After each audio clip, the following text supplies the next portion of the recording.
আসসালামু আলাইকুম রহমতুল্লাহ বরাকাত। সবাইকে স্বাগতম। আশা করি সবাই ভালো আছেন। আজকে আমি যে বিষয়টা নিয়ে আলোচনা করব সেটা হলো ফাইল এক্সটেনশন। এই ফাইল এক্সটেনশনটা কি, এই ব্যাপারে আজকে ভিডিওটি আমার। আশা করি ভিডিওটি দেখবেন। আমরা প্রায় ফাইল ওপেন করতে গিয়ে কমন কিছু সমস্যায় পড়ি, বিশেষ করে যারা কম্পিউটারে যারা নিয়মিত বিভিন্ন ফাইল ফরম্যাট নিয়ে কাজ করে বা বই পড়ুয়ারা এই সমস্যার সম্মুখীনটা বেশি হয়।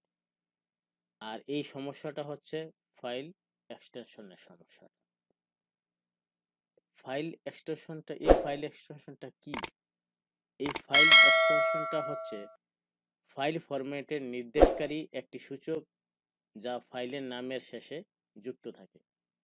আরও সহজ ভাষায় যদি বলতে যাই, তাহলে এই ফাইল এক্সটেনশনের সংক্ষিপ্ত লেটারটা স্ট্রিং বা নাম্বার, যা ফাইলের নামের পরে একটি ফুলস্টপ বা ডট দিয়ে শেষ হয়। যেমন যেমন এটি এরকম শেষ হয়, ডট টিএক্সটি, যেমন ডট পিএসডি, যেমন ডট ডিওসি ইত্যাদি এভাবে শেষ হয়। কম্পিউটারে বিভিন্ন অপারেটিং সিস্টেমে বিভিন্ন ধরনের এই ফাইল এক্সটেনশনটা থাকে।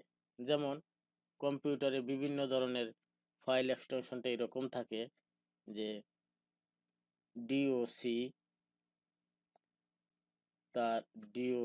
তারপর থাকে এরকম এক্সএলএস, এমকেবি, এমপি3। এইগুলি হলো ফাইল এক্সটেনশন। উদাহরণস্বরূপ যদি আমি একটু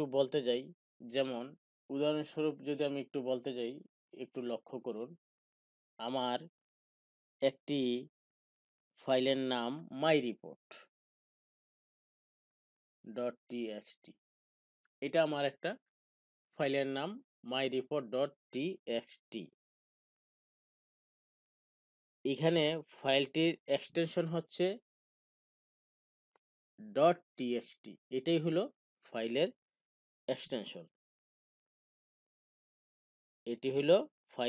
এক্সটেনশন।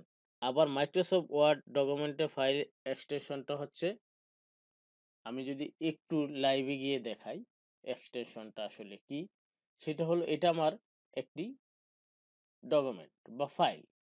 তো এই ফাইলটাকে আমি রাইট ক্লিক করার পর আমি প্রপার্টিসে গেলাম।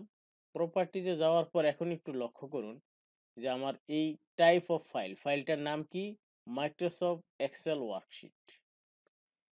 এক্সেল ওয়ার্কশিটের পরে দেখুন ব্র্যাকেটে লেখা আছে ডট এক্সএলএসএক্স।